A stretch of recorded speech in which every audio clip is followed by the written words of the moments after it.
রহমানের বান্দা যারা, তাদের বৈশিষ্ট্য আল্লাহ বলছেন। আল্লাহর বান্দা হওয়াটা কেমন? বলে মানুষের মধ্যে সবচেয়ে বড় সৌভাগ্যবান সেই যে আল্লাহর বান্দা হিসেবে স্বীকৃতি লাভ করেছে। আলহামদুলিল্লাহ। আপনারা যে লক্ষ্য করেন যে আমাদের নবীকে নিয়ে যত বড় বড় ঘটনা আল্লাহ তাআলা বর্ণনা করেছেন, আল্লাহ তার নবীর পরিচয় কি অনেক জায়গায় এটা দিয়ে শুরু করেছেন যে তিনি আমার বান্দা। সুবহানাল্লাহ। মেরাজের মতো বড় ঘটনায় আল্লাহ তার হাবিবের কোন পরিচয়টা তুলে ধরেছেন? সুবহানাল্লাযী আসরা বিআবদিহি, তিনি তার বান্দাকে দিয়ে এই রাত্রিকালীন ভ্রমণ রাত্রি কিছু সময়ের মধ্য দিয়ে করাইছেন। সুবহানাল্লাহ। হুয়াল্লাযী আলহামদুলিল্লাহিল্লাযী আনজালা আলা আবদিহিল কিতাব, তিনি তার বান্দার উপরে কিতাব নাজিল করেছেন। সুতরাং যিনি শ্রেষ্ঠ, মানে সৃষ্টির শ্রেষ্ঠ, নবীদের নবী, সাইয়্যিদুল আম্বিয়া, সেই মুহাম্মদুর রাসূলুল্লাহ সাল্লাল্লাহু আলাইহি সাল্লামকে আল্লাহ তাআলা তার বান্দা বলে পরিচয় দিয়েছেন এই কারণে যে আল্লাহর কাছে বান্দার সবচেয়ে বড় মাকাম হচ্ছে উবুদিয়তের মাকাম। তো আমরা সকলেই আল্লাহর বান্দা, তাই না? কিন্তু কেমন বান্দা? আল্লাহর কাছে দুই ধরনের বান্দা। একটা হচ্ছে যে আমরা যে আল্লাহ সুবহানাহু ওয়া তাআলার বান্দা হিসেবে আমি অনুগত বান্দা। আরেকটা হচ্ছে যে আপনি যদি আল্লাহর কাছে এখন আমরা অনুগত নাও হই, কিয়ামতের ময়দানে সবাই অনুগত হয়ে বান্দা হয়ে হাজির হওয়া লাগবে। আল্লাহ কি করছেন? আমাদের সবাইকে আল্লাহ তাআলা বা ইচ্ছায় অনিচ্ছায় যারা আছেন সকলেই আল্লাহর উবুদিয়তকে স্বীকার করে হাজির হবেন সেই দিনে। সুতরাং আমরা বুঝলাম যে আল্লাহর বান্দা হইতে পারা এটা অনেক বড় সৌভাগ্যের বিষয়, এবং এটা শুধু একটা কথার কথা নয়, এর কিছু গুণ লাগে। সেই গুণগুলো আমরা জানবো কিভাবে? আমাদের বুদ্ধি দিয়ে তো আমরা এটা বলতে পারবো না। আমরা জানবো আল্লাহর কাছ থেকে, আল্লাহর হাবিবের কাছ থেকে। আল্লাহর হাবিব বলে দিয়েছেন, আল্লাহ বলে দিয়েছেন কোরআন কারিমে যে আমার বান্দার একটা বৈশিষ্ট্য হচ্ছে, এবং আমি খুব বিস্ময়ের সাথে লক্ষ্য করেছি। আমি এই বিষয়ে একটু তাফসিরও করেছিলাম কোনো এক জায়গায়, একটু পড়াশোনা হয়েছে আমার, সেজন্য আমি এটা দেখলাম যে এমন কিছু গুণ আছে বান্দার। আল্লাহ বলতেছেন ইবাদুর রহমান, যে তার বৈশিষ্ট্য হচ্ছে এটা, কিন্তু আপনার সমাজে এর উল্টাটাকে মানুষ মনে করে ভালো। প্রথম যে গুণের কথা আল্লাহ বলছেন সেটা কি? ওয়াইবাদুর রহমানিল্লাযীনা ইয়ামশুনা আলাল আরদি হাওনা, আল্লাহর বান্দার বৈশিষ্ট্য হচ্ছে জমিনে তারা মৃদু পদক্ষেপে, তারা বিনয়ের সাথে চলাফেরা করে। সুবহানাল্লাহ। আল্লাহর বান্দাদের বৈশিষ্ট্যের মধ্যে এমন কিছু বৈশিষ্ট্য আপনি কোরআন কারিমে পাবেন, যে বৈশিষ্ট্যের কথা আপনি দেখবেন যে আপনার সমাজে এই কথাগুলো উল্টাভাবে আমরা বুঝি। যে আপনি বেটাটা মনে করেন কারে? বলে যে লোক অহংকারের সাথে চলাফেরা করে, আর যে লোক বিনয়ের সাথে চলাফেরা করেন, আপনার কাছে তিনি মাটির মানুষ, হিসাবের মানুষ না, কিন্তু আল্লাহ বলেন আমার কাছে সে হিসাবের মানুষ। সুবহানাল্লাহ। এই জন্য রাসূলুল্লাহর একখানা হাদিস আছে, রুব্বা আশাস আকবার মাকরুদুন ফিল আবওয়াব লাউ আকসামা আলাল্লাহ লা আবাররাহ। এই যে অনেক দুরদূষিত মলিন পোশাকের বান্দা আছে, যে কিনা দুয়ারে দুয়ারে বিতাড়িত হয়, কিন্তু সে যদি আল্লাহর উপর দাবি করে কিছু বলে আল্লাহ তাকে কবুল করে নেন। সুবহানাল্লাহ। তো সেজন্য আল্লাহ বলতেছেন ইবাদুর রহমানিল্লাযীনা ইয়ামশুনা আলাল আরদি হাওনা। অন্য জায়গায় আল্লাহ বলেন কি? যে ওয়ালা তামশি ফিল আরদি মারাহা ইন্নাকা লান তাখরিকাল আরদা ওয়া লান তাবলুগাল জিবালা তুলা। অহংকার বশত জমিনে চলবা না, তুমি জমিনকে বিদীর্ণ করতে পারবা না, তুমি তোমার পাহাড়ের চেয়ে মাথা উঁচু করতে পারবা না। তাইলে বোঝা গেল তুমি যত অহংকার করেই চলো এটা তোমার ক্ষতিই করতেছে, আল্লাহর সৃষ্টির কোনো ক্ষতি করে না। আর আল্লাহর অনেক সৃষ্টি তোমার চেয়ে বড় লম্বা সম্মানী আসে, কিন্তু তুমি নিজে নিজের ক্ষতি করতেছো। এই জন্য অহংকার কার ক্ষতি করে বেশি? যিনি অহংকার করেন তার ক্ষতি করে। অহংকারী ভয় হয় না হাঁটা, এটা হচ্ছে মুমিনের বৈশিষ্ট্য। আল্লাহ আমাদেরকে তৌফিক দান করুন, আমিন। এখন এই আমরা দেখবেন, আপনি এই হাঁটার ভঙ্গিটা কোথায় পাবেন? বলে প্রিয় নবী সাল্লাল্লাহু আলাইহি ওয়াসাল্লাম কিভাবে হাঁটতেন? বলে আল্লাহ নবী যখন হাঁটতেন তখন বিনয়ের সাথে ক্ষিপ্র গতিতে এদিক সেদিক না তাকাইয়া হাঁটতেন, এবং মনে হতো যেন উপর থেকে নিচের দিকে তিনি নামতেছেন। সুবহানাল্লাহ। তাহলে কি বুক ফেলে এভাবে হাঁটা সম্ভব না?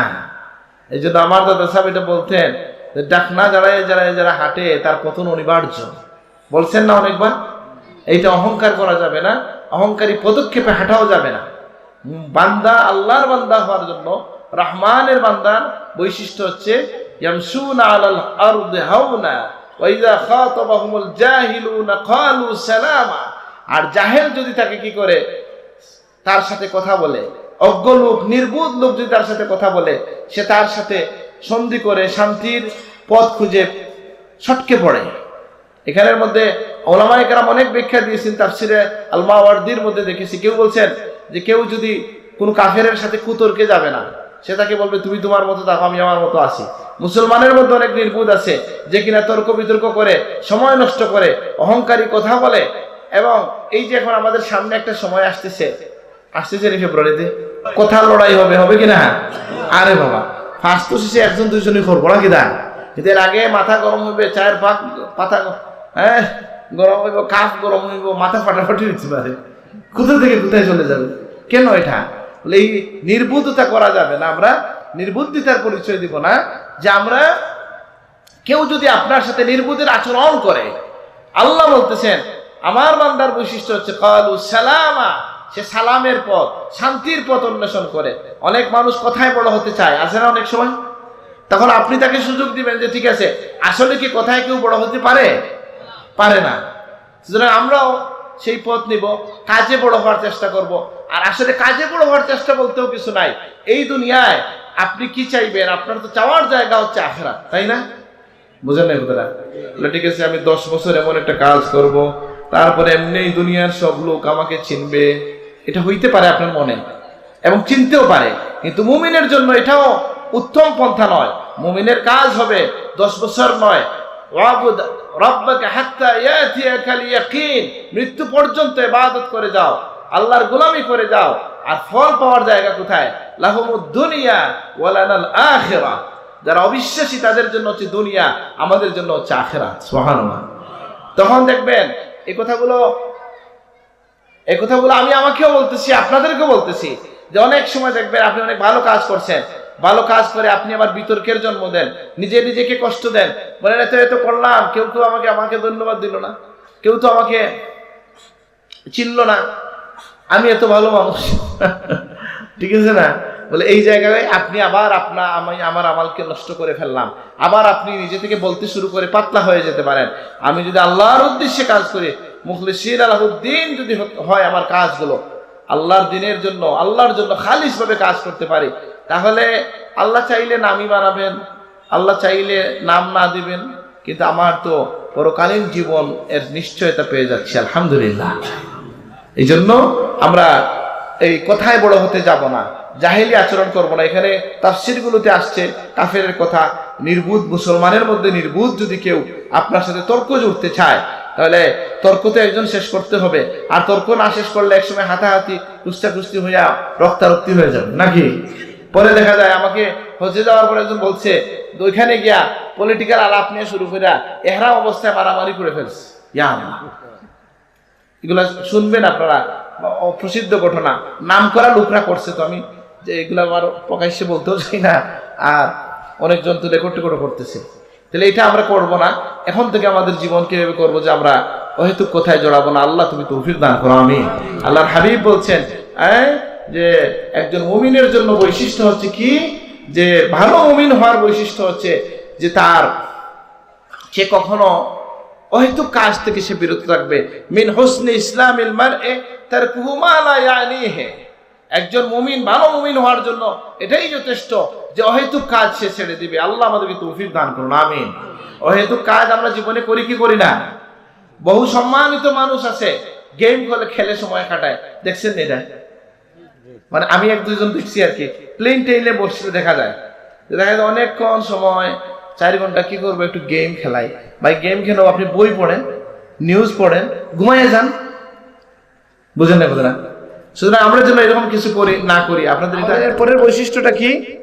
ওয়াল্লাযীনা ইয়াবিতুনা লিরাব্বিহিম সুজদান ওয়া কিয়ামা। আমি চেষ্টা করছি আপনাদের কাছে আল্লাহর বান্দাদের পরিচয়, আল্লাহ যেটা দিচ্ছেন সেটা বলার জন্য। আল্লাহ আমাকে তৌফিক দান করুন, আমিন। আমরা একটা পাইলাম কি, যে তারা বিনয়ী হবেন। বলেন মুমিনের বৈশিষ্ট্য কি হবে? আচ্ছা, বিনয়ীটা কেমন? বলে জীবনের প্রতিটা ক্ষেত্রে এটা লাগে। আর বিনয় এমন, যদি আপনি বিনয়ী হন, যেটা মানুষ চায়, নবীজি বলছেন এটা আল্লাহ তাকে অটোমেটিকলি দান করেন। সুবহানাল্লাহ। যেমন অহংকার করে আমি কি বলতে চাই, অহংকার করে আমি আসলে সম্মানিত হইতে চাই যে আমি একজন কেউ। রাসূলুল্লাহ সাল্লাল্লাহু আলাইহি সাল্লাম ফরমাচ্ছেন, মান তাওয়াদা লিল্লাহ রাফাহুল্লাহ। আল্লাহর দিকে তাকাইয়া কেউ যদি মাথা নত করে, আল্লাহ তার মাথা উঁচু করে দেবেন। তাহলে বিনয়ী হইলে লাভ হয় না ক্ষতি হয়? আইম্মায়ে কেরাম বলতেছেন, একজন লোকের দুশমন তৈরি হওয়া সম্ভব না যে বিনয়ী আছে। বুঝেন না কথা? যার মধ্যে বিনয় আছে তার কোনো দুশমন তৈরি হতে পারবে না। কারণ মানুষের মধ্যে, যেমন ধরে একটা চেয়ারে বসা নিয়ে সমস্যা হয়, একজন যদি আইসা মাটিতে বসে যায় আর তার যদি চেয়ারে বসার মতো লোক হয়, সমাজের লোকজন ধরেই তাকে চেয়ারে বসাবে কিনা? কিন্তু সে যদি আইসা বলে, এই মিয়া শোনো, আমাকে জায়গা দাও, খামটা ঠিক করে হইব কিনা? সুতরাং আমরা এটা খেয়াল রাখবো যে বিনয় মানুষকে সম্মানিত করে। আর আল্লাহ বলতেছেন কি, আমরা অহেতুক কথা শুনলে কাজের মধ্যে জড়াবো না, ঝগড়ায় জড়ায় যাব না, অহংকারী কথায় জড়ায় যাব না। এরকম কেউ কথা বলতে চাইলে তাকে শান্তির বাণী দেয়া, তাকে একটা কৌশলে তাকে ঠান্ডা করে বিদায় হয়ে যাওয়া। এই আজকে আপনাদের এখানে আমি একটা ঘটনা বলছি, কিন্তু অন রেকর্ডে কথা বলা খুব রিস্ক আছে। আমার গাড়িতে এসে একদিন ঠেলা মারলো একটা মোটরসাইকেল। আমি যাচ্ছি ইউনিভার্সিটিতে, তো আমার গাড়িতে এসে মাইরা দিচ্ছে একটা মোটরসাইকেল। আর আমি তো বুঝি নাই, খেয়াল করে নাই। আমার ড্রাইভারকে জিজ্ঞেস করলাম, ড্রাইভার সাহেব বললে আমার তো কোনো ভুল নাই। তো সার্জেন্ট ছিল, ঠিক আছে কাছে যান। ওখানে গিয়ে আমি তো যাই নাই, বলছে পরিচয় দিয়েন না বা দেন, অসুবিধা নাই, কি হয়? ওই লোক বলতেছে যে আমাদের ভুল, আর পুলিশও বলে, আমার ড্রাইভার বলে আমার গাড়ির ভুল নাই। ঠিক আছে না? তাহলে আমি বলে না থাকলে আমার রাইট আছে, আমি জোরে কথা বলতে পারি কিনা? আমি তো দুই কথা বলতে পারি। আমি জিজ্ঞেস করলাম কি চায় লোকটা, সে বলছে তার এখানে 1000 টাকার মতো ক্ষতি হয়ে গেছে, এটা দিতে হবে। আর পুলিশও বলতেছে, ভাই ভুল করলেন আপনি, ওনাকে টাকার কথা বলি কি হবে, আমি এটা সেটা। আমি এটা শুনে কি বলছি দিয়ে দেন 1000 টাকা, আমার দরকার আমার ওখানে যাওয়া। বলবেন কেন এটা বললাম? আমি যদি এখানে নামতাম, পরে লাগতো তর্কাতর্কি, পরে হয়তো আরেকটা, আপনার মূল জায়গায় পৌঁছতে আপনার দেরি হইতো বা যাওয়াই হইতো না। তাহলে 1000 টাকার ডেমারেজ দেয়া, আপনার মূল লক্ষ্যটাকে আপনি ঠিক রাখেন, আল্লাহ আমাদেরকে তৌফিক দান করুন। কিন্তু আপনারা সবাই মিলে যদি ভোট দেন আমাকে, তবে আপনি একজন আল্লাহ মানুষ, হ্যাঁ, নিজের বলুন না এখানে ছাড় দিলেই না, আলহামদুলিল্লাহ আপনি দিকে ছাড় দেন, আল্লাহ অন্যদিকে আপনাকে ছাড় দেন। আল্লাহ তুমি তৌফিক দান করো, আমিন। যদি পারা যায়, আবার এটা ঠিক, এটাও ইসলামে আছে, যদি আপনার হক আপনি নিতে চান, এই অধিকার আপনার আছে, এটা আমার নিষেধ নাই, এটা নিষেধ নাই, আপনি এটা করতে পারেন, মাফ করতে হতে পারেন। ধরেন জুতা চুরি যে করে লোকজন, হয়নি এখন তো কমছে এগুলো নাকি? জুতা চুর যে যারা আছে, আমার জীবনে খুব কম জুতা চুরি হয়েছে, আর যত চুরি হয়েছে আমি তো এটা মাফ করে দিচ্ছি। বুঝলেন না? কি হবে ভাই, ওই গরিব মানুষে আটকে তোমার লাভ নাই। এটা আমার এই এলাকায় তো আমি নামাজ পড়তেছি না, অসুবিধা নাই এটা বলতে, তো অসুবিধা নাই। তা আমি বলতেছি ছাড় দেওয়াটা, আমার জীবনেও ছাড় দিতে পারি না, এটা হয়, কিন্তু আমাদের চেষ্টা থাকবে জীবনে যেন আমরা ছাড় দিতে পারি। আল্লাহ তুমি তৌফিক দান করো। যিনি ছাড় দিতে জানেন না, আমরা যারা ছাড় দিতে পারি না, তার পরিবারের জীবনে শান্তি আসবে না। বুঝেন নি? এটা ছাড় দিতে হয় না, দিতে হয় না? দিতে হয়। তো আল্লাহ ছাড় কোন মানুষ দিতে পারে? যার মধ্যে বিনয় আছে, যে একটা দীর্ঘ জীবনের আশা রাখে, সে ছাড় দিতে পারে, যে যাক অন্য জায়গায় পাবো ইনশাআল্লাহ। তো যাই হোক, আমি বলছিলাম মুমিনের এরপরের বৈশিষ্ট্য আল্লাহ বলছেন, ওয়াল্লাযীনা ইয়াবিতুনা লিরাব্বিহিম সুজদান ওয়া কিয়ামা, যারা রাতের বেলা তাদের রবের সমীপে সিজদা এবং কিয়াম করে নামাজের মধ্যে কাটায়। সুবহানাল্লাহ। তাইলে আমি হুজুরের একটা ওয়াজ শুনলাম এই বিষয়ের মধ্যে, হুজুরের, আর আমি হাইকোর্টের বিষয়ে একটু কথা বলছি তাফসীরের মধ্যে। এখানে অনেক কথা বলা হয়েছে যে রাতে কতটুকু, বলে আল্লাহর নবীর সাথে আল্লাহর যে কথা হয়েছে শেষ পর্যন্ত যেটা মাসালা বোঝা যায়, যে শেষ রাইতের কিছু সময় যদি কেউ সজাগ থাকে তাহলে হক আদায় হয়ে যায়। আবার রাতের বেলা যে কিছু সময় ঘুমাবেন, এটাও সুন্নত। ওয়াজআলনাল লাইলা লিবাসা, রাতে প্রথম দিকে কিছু ঘুমাবেন, এই জন্য কিয়ামুল লাইল বলা হয়, যেটা ঘুমাবার আগে পড়া হয়, আর তাহাজ্জুদ বলা হয় কিছু সময় ঘুমাইয়া যেটা পড়া হয়। আল্লাহর হাবিবকে আল্লাহ বলতেছেন কি, যে ইন্নাল্লাকা ফিন নাহারি সাবহান তাওয়িলা, ইয়া রাসূলুল্লাহ আপনি পূর্ণ রাত, বেশিরভাগ অংশ রাত, অর্ধেক রাত, তার চেয়ে কম রাত, কুমিল লাইলা ইল্লা কলিলা নিসফাহু আও انقص منه قليلا أو زد عليه ورتل القرآن ترتيلا سبحان الله কি বলছেন আল্লাহ যে আপনি একটু সময় ছাড়া বেশি সময় সজাগ থাকেন না হয় অর্ধ রাত তারপরে আরো কমায় দিয়েছেন আল্লাহ সহজ করে দিয়েছেন আর নবীজির জন্য তো তাহাজ্জুদ ওয়াজিব ছিল সুবহানাল্লাহ আমাদের জন্য সহজ হয়ে গেছে তাহলে মুমিনের একটা বৈশিষ্ট্য হচ্ছে এইজন্য বুলুগুল মারাম কিতাবের মধ্যে হাদিস পেয়েছি যে রাসূলুল্লাহ বলছেন যে তুমি যেন কমপক্ষে 2 রাকাত হইলো তাহাজ্জুদের মানে বা রাতের নামাজ 2 রাকাত হইলো কিয়ামুল লাইলে নামাজ পড়ো উলামায়ে কেরাম বলেন যিনি উঠতে পারেন না তিনি ঘুমাইবার আগে হইলো 2 রাকাত পড়ে ঘুমায় যান আল্লাহ চাইলে তাকে সেই ফজিলত দান করেন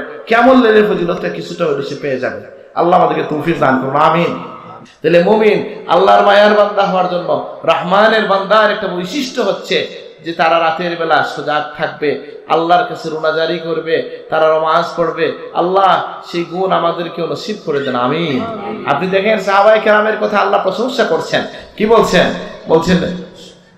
কানু কলিলাম মিনাল লাইলি মা ইয়াহজাউন ওয়া বিল আসহারি হুম ইস্তাগফিরুন আমার নবী সাহাবীরা কেমন যে রাতের বেলা তারা খুব কমই ঘুমায় আর সারা রাত ইবাদত করতে করতে শেষ রাত থেকে কান্নাকাটি করে বলে আল্লাহ কিচ্ছু করতে পারি নাই সুবহানাল্লাহ এইজন্য একটা ঘটনা আছে এরকম হযরত আব্দুল আজিজ রাহমাতুল্লাহ আলাইহি তার 2 ভাতিজাকে বা ভাগনাকে বলছিলেন মুরিদ হওয়ার জন্য শাহ হযরত সৈয়দ আহমদ শহীদ বেল্লভী রাহমাতুল্লাহর কাছে এই দুইজন ছিলেন বড় আলেম আর সৈয়দ আহমদ বেল্লভী রাহমাতুল্লাহ আলাইহি প্রচলিত জ্ঞানের বড় আলেম ছিলেন না কিন্তু আল্লাহ তাকে ইলমে মারিফত দান করেছিলেন আলহামদুলিল্লাহ যে কারণে সেই যুগের শ্রেষ্ঠ কুতুব যিনি তিনি তার পরিবারের লোকজনকে বলছেন আমার কাছে না তার কাছে মুরিদ হও সুবহানাল্লাহ ওনারা আবার করছেন কি শর্ত লাগাইছেন মনে মনে দুইজন বলছেন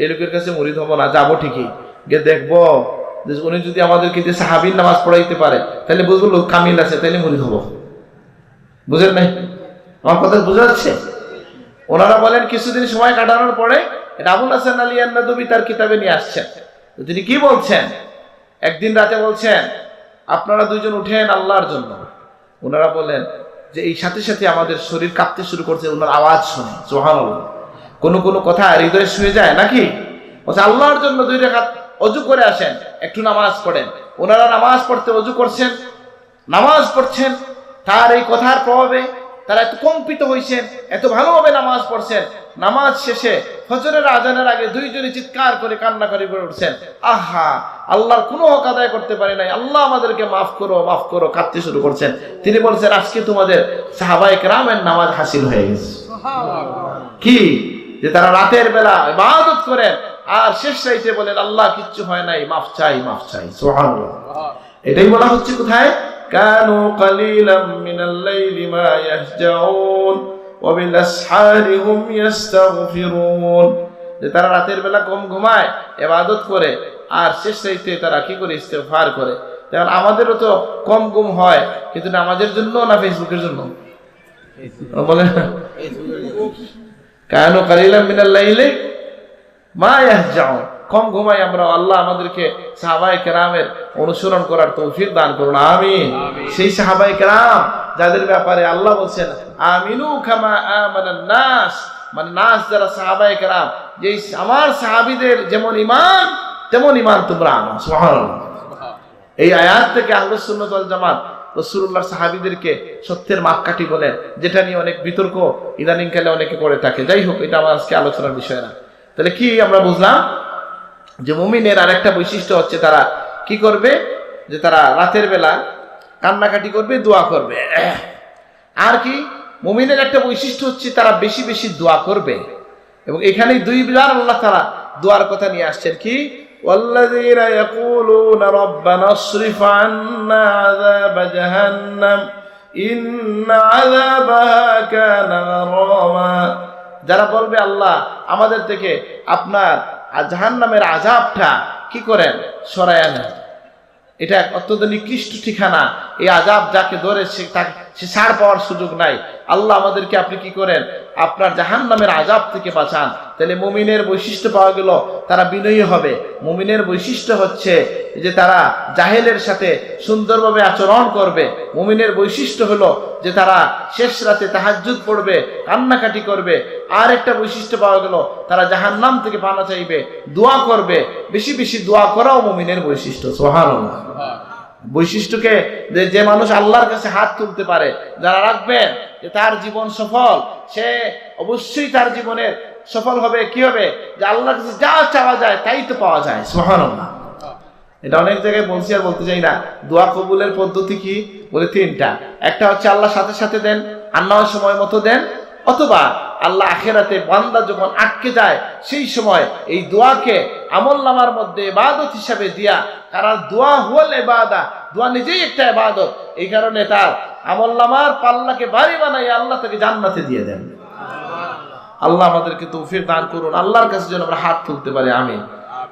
একই কথা তো বারবার মনে পড়ে, কোথাও বলছি, আমার ছাত্রদেরকে বলছি, আমার কাছাকাছি ইউনিভার্সিটির কাছাকাছি একটা সাইকোথেরাপি সেন্টার আছে। সাইকোথেরাপি কি আমি বুঝি না আসলে খুব একটা। ওইটা আমাদের খুব, আমার ডিপার্টমেন্টের কাছেই অনেক লোকজন আসে। আমার সাথে একদিন একটা ছেলে আসছে দেখা করার, বললো যে আমি আপনার কাছে আসছি, আমার বাড়ি আপনাদের এই সমস্ত এলাকায় কোথাও, নামটা মনে নাই, আমি চিনিও না তাকে। সে বলছে আমি আসছি সাইকোথেরাপি সেন্টারে, কয়েকদিন থেকে আসা যাওয়া করতেছি, আর আপনি যেখানে আসেন এটা জানি, এই জন্য খুঁজে আপনার কাছেও আসছি। বলে কি বিষয়? বলে আমার মধ্যে হতাশা কাজ করে, আর কি বলে জীবনের কোনো অর্থ খুঁজে পাই না, এই জন্য আমি আত্মহত্যার চিন্তা করতেছি। আমাকে এটা সে বললো। আমি বললাম তাহলে তুমি সাইকোথেরাপিতে যে আসো, তারা কি করলো, তোমাকে কি চিকিৎসা দিল? দেখেন কি হয়, দোয়া এখান থেকে বুঝবেন। কি বলছে? বলছে যে তোমার জীবনের যা কথাবার্তা আছে, দুঃখ আছে, বলো, আমরা লিখে ফেলবো। আমার কথা বলছি না ওরা? কেন এই কথা? সাইকোথেরাপির এই পদ্ধতি কেন ভাই? কেউ যদি তার মনের দুঃখ ব্যথা প্রকাশ করে ফেলে তাহলে দিলটা হালকা হয়। আমি তাকে বললাম তুমি মানুষের দুয়ারে দুয়ারে লেখাইয়া লাভ কি, ঊর্ধ্ব জগতে আল্লাহর কাছে বলতে থাকো। সুবহানাল্লাহ। বুঝেন আপনারা? কেউ যদি দোয়া করে তাহলে তার মনের হৃদয়ের আকুলি বিকুলি বলা হয়ে যায় কিনা? আর এখনকার মনোবিজ্ঞানীরা বলতেছে কেউ যদি মনের কথাগুলো বলে ফেলে তাহলে মন হালকা হয়, এতে তার অশান্তি, তার যে হতাশা, ফ্রাস্ট্রেশন, এটা দূর হয়ে যায়। সুবহানাল্লাহ। তাহলে এই দোয়া আপনাকে কি দিচ্ছে? বলে এই দোয়ার মধ্য দিয়া যেমন আপনি ইবাদতের সওয়াব পাচ্ছেন, যা চাইতেছেন তা পাইতেছেন, আবার সাথে সাথে আপনার মনোজাগতিক ভাবে আপনি সুস্থ থাকতেছেন। আলহামদুলিল্লাহ। আল্লাহ আমাদেরকে আল্লাহর কাছে দোয়া করার তৌফিক দান করুন। আমিন। অনেক সময় আছে যে আমরা, অনেক মানুষ আমরা এরকম আছি যে মনে করতে পারি না বিগত কোন দিন আল্লাহর কাছে কান্নাকাটি করছি। এরকম লোক নাই? আল্লাহ মাফ করুক। আল্লাহ আমরা যেন সেই দলে সামিল না হই যে আপনি তখন আস্তে আস্তে আমরা আল্লাহ থেকে দূরে চলে যাব, কান্নাকাটি করব। আল্লাহ বলছেন তোমরা বেশি বেশি কি করো? দোয়া করো, কান্নাকাটি করো, হাসাহাসি কম করো, এইভাবে। তাইলে আরেকটা বৈশিষ্ট্য কি বলা হলো? যে মুমিন যারা, তারা দোয়া করবে আল্লাহর কাছে যে আল্লাহ জাহান্নামের আগুন থেকে আমাদেরকে বাঁচাও। এরপর আরেকটা কি? এই জাহান্নাম অত্যন্ত নিকৃষ্ট ঠিকানা। ইন্না সাআত মুস্তাকাররান ওয়া মুকামা। জাহান্নাম হচ্ছে আবাসস্থল হিসাবে অত্যন্ত নিকৃষ্ট। এরপরের বৈশিষ্ট্য কি মুমিনের? ওয়াল্লাযীনা ইযা আনফাকু লাম ইউসরিফু ওয়া লাম ইয়াকতুরু ওয়া কানা বাইনা যালিকা কাওয়ামা। মাশাআল্লাহ। আল্লাহ আপনার জীবনের অর্থনৈতিক বিধানের বিষয়ে আল্লাহ তাআলা বলে দিচ্ছেন এখানে। অর্থনীতি কেমন হবে, আপনার অর্থনৈতিক অবস্থানটা কেমন হবে, সেটা আল্লাহ তাআলা এখানে বলে দিচ্ছেন। কি হবে বলতেছেন আল্লাহ? মুমিনের একটা বৈশিষ্ট্য হচ্ছে ওয়াল্লাযীনা ইযা, যখন তারা কি করে? খরচ করে, লাম ইউসরিফু, ইসরাফ করে না, বাড়াবাড়ি করে না, ওয়ালাম ইয়াকতুরু, আর তারা কি করে না? বখিলিও করে না, বেশি যে করে না, কমও করে না। ওয়া কানা বাইনা যালিকা কাওয়ামা, আর এই দুইটার মধ্যবর্তী অবস্থানে থাকে। সুবহানাল্লাহ। অন্য আয়াতের মধ্যে কি আসছে? ওয়ালা তাজআল ইয়াদাকা ইলা উনুকিকা ওয়ালা তাবসুকহা কুল্লাল বাস ফাতাকুদা মালুমান মাখজুলা। সুবহানাল্লাহ। আল্লাহ বলছেন তুমি তোমার হাতকে এখানে রাখবা না, যদি আমি কিচ্ছু দিব না, হাত গাড়ের কাছে নিয়ে রাখবা না, কিচ্ছু দিব না। ওলা তাবসুতহা কুল্লাল বাসতে, আবার একদিনে সব দিয়ে দিও না, মানে পুরোপুরি খুলে দিও না, তাহলে তুমি কি হবা, পরে আফসুস করবা। মানুষ অনেক সময় আছে না, আবেগের বশবর্তী 100 বস্তা সিমেন্ট বলে 1 বস্তা পরে দেয় না, আছে না এরকম? এটা একটা আল্লাহ সুবহানাহু ওয়া তাআলা বলে দিচ্ছেন মুমিনের জীবনের একটা বৈশিষ্ট্য হচ্ছে তারা কি করবে, ওয়াল্লাযীনা ইযা আনফাকু, তারা যখন খরচ করবে, লাম ইউসরিফু, ইসরাফ করবে না, ওয়ালাম ইয়াকতুরু, আর বখিলিও করবে না, ওয়া কানা বাইনা যালিকা কাওয়ামা, এই দুইটার মধ্যবর্তী বলছে আদলা, কেউ কেউ বলছেন আর কি যে এমন দান করবে না। দান বলতে এখানে কি বোঝানো হয়েছে, মানে ইসরাফ। ইসরাফ কি বলে, ইসরাফ কি মুফাসসিরে কেরাম বলছেন মানুষ দেখলেই বুঝবে যেটা বাড়াবাড়ি হয়েছে কিনা, তার বিবেক বুঝবে, বলবে, জনগণ বলবে সে এখানে ইসরাফ করতেছে কিনা। আর সাহাবায়ে কেরামের জীবন যদি দেখেন, তাহলে এক সাহাবীকে জিজ্ঞেস করা হয়েছে ইসরাফ কি, তিনি বলছেন এমন ভাবে চলো যে তোমার শরীরটার মধ্যে ঠান্ডা এবং গরম কষ্ট না দেয়, আর গায়ে বৃষ্টি না পড়ে, এমন একটা গড় থাকলেই তুমি কি হয়ে গেলা, তুমি যথেষ্ট। এর চেয়ে বেশি খরচ করার নামই হচ্ছে ইসরাফ। এটা সুফিয়ে কেরামের বিভিন্ন ব্যাখ্যা আছে, কিন্তু সহজ ব্যাখ্যাটা হচ্ছে, যেমন ধরেন আমরা একটা বুতাম পরছি, আছে না, কিন্তু এই সমাজে এমন অনেক মানুষ আছে যে তার শার্ট একটা বুতামের দামে 3000 টাকা, আছে না, পাওয়া যায় না? আচ্ছা, এটা যদি কেউ গিফট করে, আমাকেও দেখছি অনেক দামি দামি জিনিস কেউ কেউ দিয়ে দেয়, অন্য কথা, কিনলেন বা নিলেন, আবার এটা নিয়ে অহংকারও করেন, দুইটা হয়ে যায় একসাথে, ইসরাফও করতেছেন, অহংকারও করতেছেন, এটা নিয়ে আবার আলাপ হচ্ছে, এটা কত টাকা দামের, এই এখানে হুক আছে নাকি, এখানে এটা যে কত দামি, এগুলা নিয়ে আমরা অহংকারও করবো না, ইসরাফের যতটুকু প্রয়োজন ততটুকু করব। মুমিনের বৈশিষ্ট্য হচ্ছে যে তারা ইসরাফ করবে না, তারা বখিলি করবে না। আবার দানের ক্ষেত্রে ইসরাফ আছে কিনা, একটা কথা আরবিতে প্রচলিত আছে, লা খাইরা ফিল ইসরাফ ওয়ালা ইসরাফা ফিল খায়র। ইসরাফের মধ্যে, বাড়াবাড়ি খরচের মধ্যে কোনো ভালাই নাই, আবার ভালাইয়ের মধ্যে বাড়াবাড়ি খরচ বলে কিছু নাই। বলে দান যদি খুব বেশি করেন এটা কি ইসরাফ হয় না, তারপরেও এটারও নিষেধ আছে। রাসূলুল্লাহ একজনের কাছে গেছেন রোগী দেখতে, তিনি বলছেন ইয়া রাসূলুল্লাহ সব সম্পদ দিয়ে দিব আমি আল্লাহর নামে। নবীজি বলছেন না। বলে তাহলে 2 ভাগের 2 ভাগ। রাসূল বলছেন না। বলে 3 ভাগের 1 ভাগ। নবীজি বলছেন ওয়াসসুলুসু কাসীর, এটাই যথেষ্ট, 3 ভাগের 1 ভাগই যথেষ্ট। সুবহানাল্লাহ। রাসূলুল্লাহ ফরমাইছেন তোমার পরিবারকে, রিয়াদুস সালিহিনে হাদিস আসছে, তোমার পরিবারকে আয়েলা, তোমার পরিবারকে তুমি এমন ভাবে রেখে যাওয়া যে তারা মানুষের দুয়ারে পরে হাত পাততে হবে, এমন ভাবে না রেখে যাওয়াটাই উত্তম। সুবহানাল্লাহ। তাহলে আল্লাহ সুবহানাহু ওয়া তাআলা তার হাবিব আমাদেরকে আমাদের জীবন চালনায় যে মধ্যম পন্থা থাকবে এটা বলে দিচ্ছেন। আবার বিশেষ বিশেষ কিছু মানুষ আছেন তাদের ব্যাপারে কথা ভিন্ন, যেমন রাসূলুল্লাহ ক্ষেত্রে কেমন ছিল, আল্লাহ নবীর সামনে 1 উট বোঝাই মাল নবীজি দান করছেন পুরাটা। এরপরে আরেকজন এসে বলছে ইয়া রাসূলুল্লাহ আমি তো কিছু পাই নাই, আমাকে কিছু দেন। নবীজি বলছেন দোকানে গিয়ে আমার নামে কর্জ নিয়ে যাও। এক সাহাবী বলছেন ইয়া রাসূলুল্লাহ দান করবেন ঠিক আছে, এত দিলেন এটাও ঠিক আছে, এত দান করতে হইব নি যে কর্জ হইরা দান করতে হয়। আরেক সাহাবী উঠে বলছেন ইয়া রাসূলুল্লাহ আপনি দিতে থাকেন, আল্লাহ আপনার আল্লাহর অভাব নাই, গরিব না। সুবহানাল্লাহ। তো নবীজি বলছেন বিহা কাযা উমিরতু, আমার এই সাহাবী যেটা বলছে আমাকে এইভাবে আদেশ করা হয়েছে। সুবহানাল্লাহ। আচ্ছা, এই যুগে এরকম মানুষ পাওয়া যায়নি, আমি পাইছি এরকম। নাম কইলে কইবা তো আপনি আপনার চাচার কথা কইলিলা, বুঝেন নাই? একবার পানি হইছে, বন্যা হয় না, বন্যা হইছে, আমি গেছি বাড়িতে গিয়া শুনলাম আমার বড় চাচার সেক্রেটারি কাছ থেকে যে বড় সাহেব 14 লক্ষ টাকা কর্জ করে দান করে দিয়েছেন। আমি তো খুব ভয় পাইলাম এবং একটু কষ্টও পাইলাম যে দান করাটা হয় যে কর্জ করে, এত কর্জ করে। আচ্ছা, আরেকবার গেলাম, গিয়ে জিজ্ঞেস করলাম কি অবস্থা, বলে যে না আলহামদুলিল্লাহ অনেক মানুষ শরীক হয়ে এটা শেষ হয়ে গেছে আলহামদুলিল্লাহ। আর লাভ হয়েছে কি দেখেন, 2টা একসাথে। উনি যখন কর্জ করে দিয়েছেন পূর্ণ সব উনি পাইছে, আর পরে যে শরীক হয়েছে সেও সব পাইছে আলহামদুলিল্লাহ। এই সাহস থাকার জন্য আপনার আল্লাহর সাথে একটা তাআল্লুক লাগবে যে ইনশাআল্লাহ এই বিশ্বাস রাখবেন আল্লাহ আমাকে ওয়াদা করছেন। ওমা, এই আয়াত আমি বড় সাহেবের কাছ থেকে শিখছি, ওমা আনফাকতুম মিন শাইইন ফাহুয়া ইউখলিফু, তুমি যেটা দান করবা আমি আল্লাহ, এটা আল্লাহ বলেন তিনি এটা পূর্ণ করে দেবেন। সুবহানাল্লাহ। এটা বিশ্বাস করে 1-2 টাকা করে দানের হাত খুলতে থাকেন, একসময় আপনাকেও আল্লাহ দানশীল হিসেবে কবুল করে নেবেন। আল্লাহ আমাদেরকে কবুল করুন, আমিন। তা আমি যেটা বলছিলাম যে মুমিনের আরেকটা বৈশিষ্ট্য হচ্ছে কি, যে তারা কি করে দোয়া করে, খরচের ব্যাপারে তারা আরেকটা বৈশিষ্ট্য হচ্ছে ওয়াল্লাযীনা লা ইয়াদউনা মা'আল্লাহি ইলাহান আখার ওয়া লা ইয়াকতুলুনা আন-নাফসাল্লাতী হারামাল্লাহ ইল্লা বিল হাক্কি ওয়া লা ইয়াজনুন। ইবাদুর রহমান তারাই যারা আল্লাহর সাথে কাউকে শরীক করে না, আল্লাহ সমকক্ষ বলে কাউকে ডাকে না। সুবহানাল্লাহ।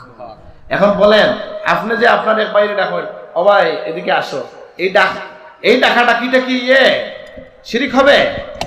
বুঝেন নাই? কাউকে আপনার ইবাদতের উদ্দেশ্যে ডাকা, এটা শিরিক। এটা জানেন কি না? ইবাদতের উদ্দেশ্যে আল্লাহর এলাহ হিসাবে আল্লাহর সমকক্ষ মনে করে কেউ যদি ডাক দেন কাউকে, তাহলে শিরিক হবে, সেটা জীবিত হোক মৃত হোক। বুঝেন না এই কথাটা? এই জন্য এটার অনেক ভুল ইন্টারপ্রিটেশন আমাদের সমাজে হয়। আমাদের সমাজে একটা প্রবণতা আছে কি, যে খারিজিদের মতো, খারিজিদের বৈশিষ্ট্য ইবনে ওমর রাদিয়াল্লাহু আনহু বলছেন যে আয়াত কাফিরের শানে নাজিল হইছে সেটা তারা মুমিনের শানে লাগায় দেয়। আমাদের সমাজে এটা আছে কি নাই? যেমন একটা যদি দেখাই দিই, আমরা কবর জিয়ারত করি না? আচ্ছা, তো জিয়ারত কি আমরা করি না রাসূলুল্লাহর নির্দেশ আছে এখানে? আল্লাহ নবী নিজে জিয়ারত করছেন, জিয়ারত করতে বলছেন। কিন্তু এখন যদি আপনি কোনো মাজারে জিয়ারত করতে যান, আমার অনেক বন্ধু আছে আপনাকে বলবে মাজার পূজারি, বলে কি না? বলে না? আচ্ছা, দলিল কি দিতে জানেন? বলবে, এটা আমার আব্বা জান অনেক সময় বলছেন এটা, যে মা না'বুদুহুম ইল্লা লিয়ুকাররিবুনা ইলাল্লাহি যুলফা। কাফেররা বলে যে এই মূর্তিদেরকে আমরা পূজা করি কেন? যে এরা আমাদেরকে আল্লাহর কাছে, এদের ইবাদত করি আমরা এই জন্য যারা আল্লাহর কাছ পর্যন্ত পৌঁছায় দেবে। এখন বলেন, মূর্তিদেরকে তারা পূজা করে, ওলিদেরকে আমরা পূজা করি না জিয়ারত করি? তো এই আয়াত কি এখানে গিয়ে লাগবো নি? লাগলো? আচ্ছা, আরেকটা বলেন, জিয়ারত কি আমরা বানায় করলাম না রাসূলুল্লাহর নির্দেশ?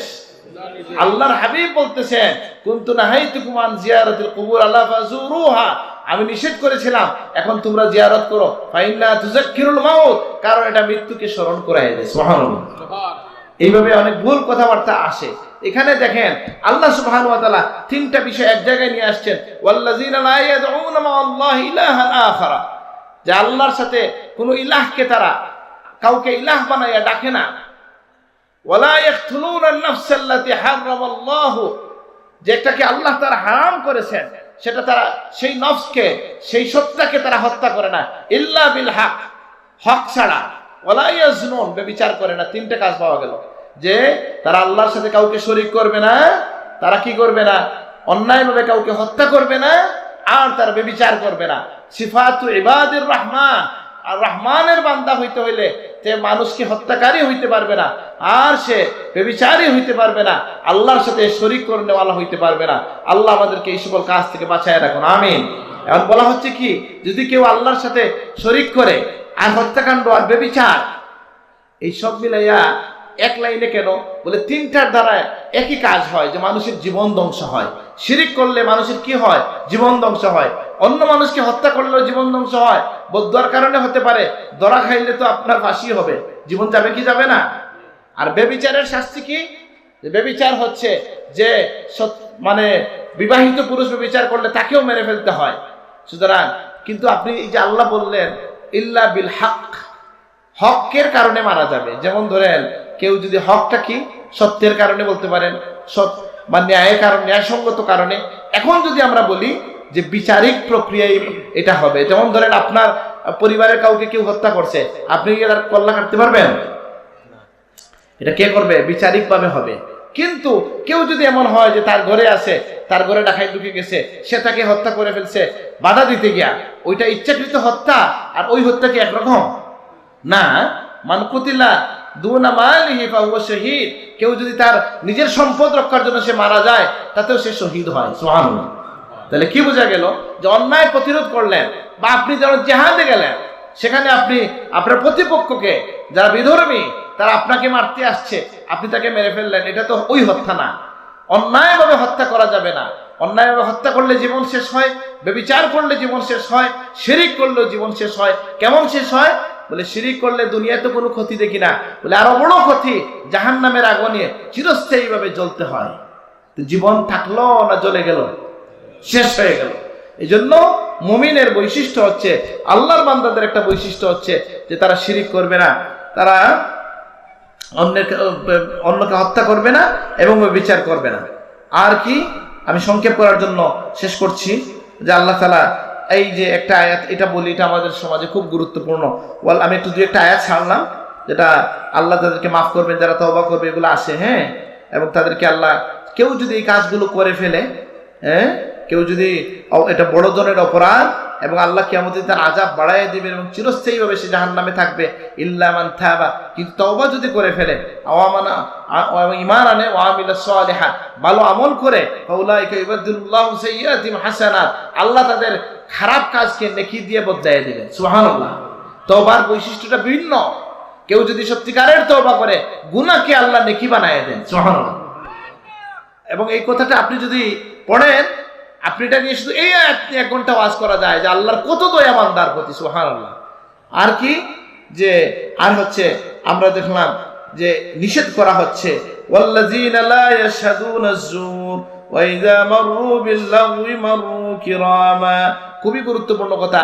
এই সমাজে এটা চলছে যে আল্লাহর হাবিব বলতেছেন, আল্লাহ বলতেছেন, তার হাবিবের কাছে খবর পাঠিয়েছেন যে সিফাত ইবাদুর রহমান কারা, ওয়াল্লাযীনা লা ইয়াশহাদুনা আয-যুর, যারা মিথ্যা সাক্ষী দিবে না। ইয়া, আমাদের সমাজে নিজের ভাইয়ের কারণে, গোষ্ঠীর কারণে, দলের কারণে মিথ্যা সাক্ষী দিতে তাকায় লোকজন।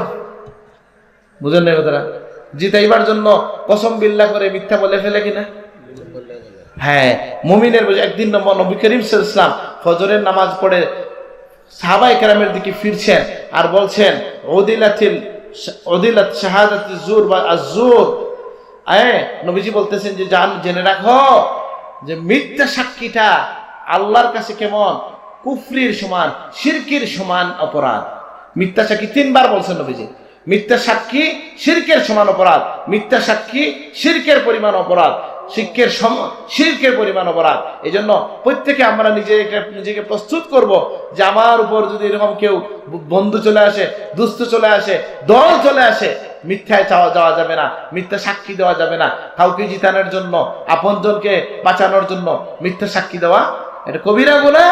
এবং আল্লাহ তাআলা তা বলতেছেন, আমার বান্দা যারা, রহমানের বান্দার বৈশিষ্ট্য হচ্ছে যে তারা এটা করবে না।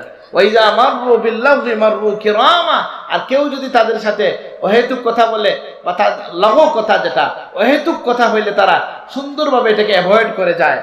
এরপরে হচ্ছে আর 2টা কথা বলে শেষ করব, ওয়াল্লাযীনা ইযা যুকিরু বিআয়াতি রাব্বিহিম লাম ইয়াখিরু আলাইহা সুম্মান ওয়া উমিয়ানা। আর যারা তাদেরকে আল্লাহর আয়াত দিয়ে যখন নসিহত করা হয়, আমরা করতেছি না এখন, আল্লাহর আয়াত দিয়ে করতেছি কিনা? নবীজি বলতেছেন মুমিনের বৈশিষ্ট্য হলো এই সময় সে কান আর চোখ বন্ধ রাখবে না, কান দিয়ে মনোযোগ দিয়ে শুনবে, চোখ দিয়ে দেখবে, মানে কি সে এই বিষয়টাকে মেনে নিবে। অর্থাৎ কাফেরদেরকে বলা হয়েছে তারা কেমন, বলে আপনাকে দেখেও দেখে না এরা, কেন বলে সত্যকে তারা মেনে নিতে পারে না। তারা কেমন, ওমান কানা ফি হাযিহি আমা, দুনিয়ায় যারা অন্ধ, ফাহুয়া ফিল আখিরাতি আমা, আখিরাতে তারা অন্ধ হবে। দুনিয়া অন্ধ মানে কি, আমানিল হক ও শরিয়া, শরীয়ত থেকে, কোরআন থেকে যারা অন্ধত্ব নিতে চায় না, গ্রহণ করতে চায় না, পড়তে চায় না, দেখতে চায় না, চলতে চায় না, বলতেছেন মুমিনের বৈশিষ্ট্য হচ্ছে তারা কোরআনের আয়াতের সাথে, আল্লাহর আয়াতের সাথে, আল্লাহর বিধানের সাথে অন্ধের মতো অথবা বধিরের মতো আচরণ করে না, অথবা মনোযোগ দিয়ে শোনে এবং সেটা অনুসরণ করার চেষ্টা করে। আল্লাহ আমাদেরকে সেই গুণ দান করুন এবং এর মধ্যে শামিল করে নেন, আল্লাহুম্মা আমিন। আর শেষ কথা দেখেন, আপনি করবেন দোয়া, আর আল্লাহ বলছে এটা আমার মায়ার বান্দার বৈশিষ্ট্য। সুবহানাল্লাহ। দোয়া করি আমরা আমাদের জন্য, আল্লাহ আমাকে এটা দেন। আল্লাহ বলেন আমার মায়ার বান্দা এইভাবেই চায়। সুবহানাল্লাহ। এই যে ওয়াল্লাযীনা ইয়াকুলুনা, আমি আগে একবার বলছি, যারা বলে রব্বানা, হে আমাদের রব, হাব লানা মিন আজওয়াজিনা ওয়া যুররিয়াতিনা কুররাতা আয়ুনিন ওয়াজআলনা লিল মুত্তাকিনা ইমামা। আর যারা বলে রব্বানা হাব লানা, হে আমাদের রব আমাদেরকে দান করুন, মিন আজওয়াজিনা ওয়া যুররিয়াতিনা, আমাদের স্ত্রীদের মধ্য থেকে সন্তানদের মধ্য থেকে এমন স্ত্রী এবং সন্তান যাদের কারণে আমাদের চক্ষু শীতল হয়ে যাবে। সুবহানাল্লাহ। আর ওয়াজআলনা লিল মুত্তাকিনা ইমামা, মুত্তাকিদের জন্য আমাদেরকে ইমাম বানায় দেন। সুবহানাল্লাহ। তাহলে ইমামতি চাওয়া যায় কখন, কিসের? মুত্তাকিদের ইমাম হব, এটার জন্য আপনি দোয়া করতে পারেন, কিন্তু এটার জন্য আপনি আরেকজনের মাথা কাটতে যাইয়েন না। কার কাছে চাইবো আমরা? আল্লাহর কাছে চাইবো যে আল্লাহ মানুষের নেতা বানায় দেন আমাকে, অসুবিধা নাই। আল্লাহর কাছে সবকিছু চাওয়া যায়, যায় কিনা? যায়। এখন আমার কাছে এটা খুব বিস্ময়কর লাগে যে আমি চাইলাম আমার জন্য, আর আল্লাহ বলেন যে এটাই হচ্ছে আমার মায়ার বান্দার বৈশিষ্ট্য। সুবহানাল্লাহ। এবং অনেক বৈশিষ্ট্য বলছেন এদেরকে আল্লাহ কি কি দিবেন, জান্নাত, তারা যে ধৈর্য ধরছে এই জন্য আল্লাহ তাআলা তাদেরকে কি দিবেন, উলাইকা ইউজাউনাল গুরফাতা বিমা সাবারু, জান্নাতে স্পেশাল ঘর দেওয়া হবে। সুবহানাল্লাহ। ওয়া ইয়ালকাউনা ফিহা তাহিয়াতান ওয়া সালামা, আর সেখানে অভিবাদন থাকবে, সেলুট থাকবে, সালাম থাকবে। সুবহানাল্লাহ। খালি ঘর থাকবে না, সম্মানও থাকবে। খালিদিনা ফিহা, এই বৈশিষ্ট্যওয়ালা মুমিনরা চিরস্থায়ীভাবে জান্নাতে থাকবে। সুবহানাল্লাহ। হাসুনাত মুস্তাকাররান ওয়া মুকামা, আবাসস্থল হিসাবে, অবস্থানস্থল হিসাবে অত্যন্ত সুন্দর হবে। অনেক বিষয়। তাহলে আমরা শেষ করবো এই জায়গায় যে আমরা বুঝলাম যে আল্লাহ তার বান্দাদেরকে এই কয়েকটা আয়াতের মধ্যে যে সকল বৈশিষ্ট্যের কথা বলছেন, এর মধ্যে একটা হচ্ছে, আবার আমি স্মরণ করাই দেই, একটা হচ্ছে তাওয়াদু, বিনয়। বলেন কি? বিনয়। আমরা যেন সকলে বিনয়ী হয়ে চলতে পারি, আল্লাহ তুমি তৌফিক দান করো, আমিন।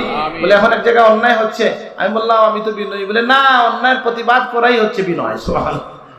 অন্যায়ের প্রতিবাদ করবে, এটা অন্য আয়াত আছে, আল হুব্বু ফিল্লাহ ওয়াল বুগদু ফিল্লাহ মিনাল ঈমান, সেটা আপনি করবেন। মান রাআ মিনকুম মুনকারান ফালিয়ুগাইয়িরহু বিয়াদিহি, হাত দিয়ে এটা প্রতিহত করবেন, নয় জবান দিয়ে প্রতিবাদ করবেন, নয় মন থেকে সেটার করবেন, ঘৃণা করবেন।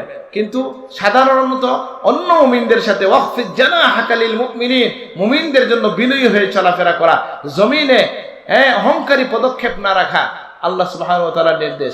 আরেকটা নির্দেশ হচ্ছে আমরা কি করব, যে আমরা ধৈর্য ধরব জাহেলদের সাথে আচরণের ক্ষেত্রে, আমরা তাহাজ্জুদের নামাজে অভ্যস্ত হব, এটা আল্লাহ চান, কোরআনের নির্দেশ। আল্লাহ আমাদেরকে তৌফিক দান করুন। আমরা আল্লাহর ভয়ে কি করব, আল্লাহর কাছে দোয়া করব, জাহান্নামের আগুন থেকে পানা চাইব। আমরা ইসরাফ করব না, বখিলি করব না, অহেতুক খরচ করব না, আল্লাহর পথে দানের ক্ষেত্রে আমি করব না। এমনকি আপনার পরিবারকেও টাকা পয়সা থাকার পরে যদি খাবারে পোশাকে কষ্ট দেন, আল্লাহর কাছে জিজ্ঞাসিত হবেন। আপনি আপনার পরিবারকেও সঠিকটা দিবেন। আপনি তো, আমরা একটু বেশিই দেই, বলে যখন চাই মোবাইল সাথে সাথে দেই, মোবাইল দিলে লাভ হইব না ক্ষতি হইব? ক্ষতি হইব। এখানে এটা ইসরাফ হবে। আর আপনি টাকাও খরচ করলেন, গুনাও দিলেন। চেষ্টা করবেন এগুলোতে আমরা বেঁচে থাকবো, আল্লাহ তুমি তৌফিক দান করো। আর অসুবিধাও আছে, না দিয়ে তো পারবেন না, সবার হাতে আছে, নিজের পোলা বেশি রেখে যেগুলো কি দেন, অনেক জটিলতার মধ্যে মানুষজন পড়ছে। আল্লাহ আমাদের এই সমস্ত ফিতনা থেকে রক্ষা করুন, আমিন। আমাদের আরেকটা বৈশিষ্ট্য হবে, আমরা শিরিক থেকে বেঁচে থাকবো। আরেকটা হচ্ছে আমরা অন্যায় হত্যাকাণ্ড, কত মানুষ আছে যে সে হত্যাকারী হওয়ার কারণে অনেকে আরে বেটাটার সাহস কিন্তু যাই সে, নাউজুবিল্লাহ। আমি এটার বলতে চাই না, আপনাদের এখানেই অফ রেকর্ডে আমি বলছি, উনি ছিলেন জায়গায় বলছি, আপনাদের এখানে এরকম লোক আছে, আছে না? বেটা হইলে অমুক আসেনি, আমি আর কইতাম চাই না, এটা কোন অর্থ? এরা পরিবার বংশ থাকতো না। আচ্ছা, এইভাবে বলা ঠিক না। ওই লোক কি ঠিক ছিল না জালেম ছিল? তাহলে কেন আপনি বলেন বেটা হইলে অমুক আর সব ফুয়া, আর হাওড় হইলে হাঁকা লুকি আর সব ফুয়া, বলেন কি না? ওই বেটা বেটা হইলে কি হবে? সে যদি জালেম হয়, এটা হচ্ছে সমাজে একটা রং কনসেপ্ট, ভুল একটা ধারণা। এইভাবে বলা উচিত না, বা এই সমাজে এরকম কথা ছড়িয়ে পড়াটাও তো ঠিক না। যে অন্যায়ভাবে হত্যা করবে আমরা তাকে ঘৃণা করব, তার নিন্দা করব, তার প্রতিবাদ করব। আল্লাহ তৌফিক দান করুন, আমিন। আর কি, আমরা আল্লাহর কাছে তওবা করব, আমরা মিথ্যা থেকে বেঁচে থাকব। আমরা আল্লাহর আয়াত দ্বারা যখন নসিহত করা হয়, আমরা তখন সেটা গ্রহণ করব, আর আল্লাহর কাছে বেশি বেশি করে নিজের জন্য, সন্তানের জন্য, স্ত্রীর জন্য এবং সমাজের নেতৃত্বের জন্য আল্লাহর কাছে দোয়া করব। আল্লাহ তুমি তৌফিক দান করো, আমিন। আসসালামু আলাইকুম ওয়া রাহমাতুল্লাহ। সাল্লাল্লাহু আলা সাইয়্যিদিনা ওয়া মাওলানা মুহাম্মদ ওয়া আলা আলিহি ওয়া আসহাবিহি ওয়া সাল্লাম। সাল্লাল্লাহু আলা সাইয়্যিদিনা ওয়া মাওলানা মুহাম্মদ وعلى آله وأصحابه وسلم اللهم آمين ربنا تقبل منا إنك أنت السميع العليم وتب علينا إنك أنت التواب الرحيم ربنا ظلمنا أنفسنا وإن لم تغفر لنا وترحمنا لنكونن من الخاسرين আল্লাহ আজকে আয়োজনকে কবুল করে নেন আল্লাহ এই আয়োজনের সব আপনার হাবিবের খিদমতে পৌঁছাইয়া দেন तमाम মেয়ে کرام সাহাবায়ে کرام তাবিঈন তবে তাবিঈন ইমাম মুস্তাহিদিন উলামা কুররা ফুকা মুহাদ্দিসিন মুফাসসিরিন तमाम দায়া আউলিয়া কেরামের কাছে পৌঁছে ইয়া আতরাফের মুর্দিগানের কাছে পৌঁছাইয়া দেন আয়োজকদের আখে সাকারাতদের কাছে পৌঁছাইয়া দেন আল্লাহ আমাদের উপর যত মানুষের আওয়াজদের কাছে পৌঁছাইয়া দেন আপনার হাবিবের সকল উম্মতের কাছে পৌঁছাইয়া দেন আমাদের পীর ও মুর্শিদের রহের মধ্যে পৌঁছাইয়া দেন শাহজালাল মুজাদ্দিদ রেমানি সেটা আউলিয়ার কাছে পৌঁছাইয়া দেন ইয়া আল্লাহ আমাদের মধ্যে যারা অসুস্থ জীবা নসিব করে দেন যারা অভাবগ্রস্ত অভাব দূর করে দেন ইয়া আল্লাহ আল্লাহ যারা ঋণগ্রস্ত আছে ঋণ আদায় করার তৌফিক দান করুন বেরোজগারদের হালাল রুজির দরওয়াজা খুলে দেন ইয়া আল্লাহ বিদেশ বাড়িতে যারা আছে আল্লাহ ঈমান আমানে সালামত আল্লাহ রুজির মধ্যে বরকত নসিব করে দেন ইয়া আল্লাহ আল্লাহ আমাদের যে সকল ভাইদের জন্য দোয়া চাওয়া হয়েছে আল্লাহ তাদের দরখাস্তকে নেক বানাইয়া কবুল করে নেন ও ফাওয়িদু আমরি ইলাল্লাহ ইন্নাল্লাহা বাসীরুম বিল ইবাদ আল্লাহ আমাদের মধ্যে যারা ঋণগ্রস্ত আছে সেটা আদায় করার তৌফিক দান করুন আল্লাহ যারা বেরোজগার আছে হালাল রুজির দরওয়াজা খুলে দেন দুনিয়ার দিকে দিকে আপনার হাবিবের মজলুম উম্মতকে সাহায্য করেন ইয়া আল্লাহ